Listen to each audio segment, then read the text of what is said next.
এই অঞ্চল একটা পরিবারের মতো। এই পরিবার যতদিন একখানে থাকবে, সম্মান, মর্যাদা, সমৃদ্ধি সবকিছু আমাদের সঙ্গে থাকবে। এই পরিবারের মধ্যে যখন ভাঙন সৃষ্টি হবে, তখন থেকে হয়তোবা এই ক্ষমতা, এই রাজনৈতিক যে একটা নেতৃত্ব, কর্তৃত্ব সবকিছু বিলীন হয়ে যাবে। আপনারা আছেন বলেই কিন্তু আমরা আছি। আপনারা সমর্থন, ভালোবাসা, স্নেহ করেন বলেই কিন্তু আমরা আপনাদের ক্ষমতায় বলিয়ান হয়ে নেতৃত্ব দিয়ে যাচ্ছি।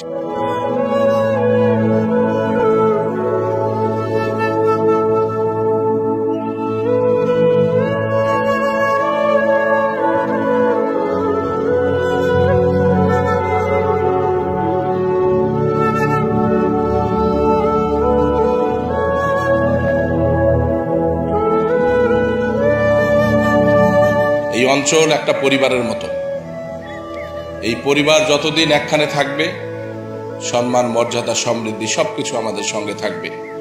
এই পরিবারের মধ্যে যখন ভাঙন সৃষ্টি হবে, তখন থেকে হয়তোবা এই ক্ষমতা, এই রাজনৈতিক যে একটা নেতৃত্ব, কর্তৃত্ব সবকিছু বিলীন হয়ে যাবে।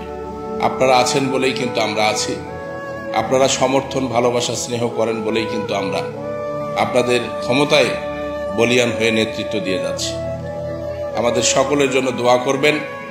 আমাদের হাতে যে নেতৃত্ব আছে, আল্লাহ যেন এটা পবিত্রতার সঙ্গে, সততার সঙ্গে, ন্যায়ের সঙ্গে পালন করার তৌফিক দান করে, এবং আপনাদের যে স্বপ্নগুলো আছে এটা যেন আমাদের সময়কালে আমরা বাস্তবায়ন করতে পারি।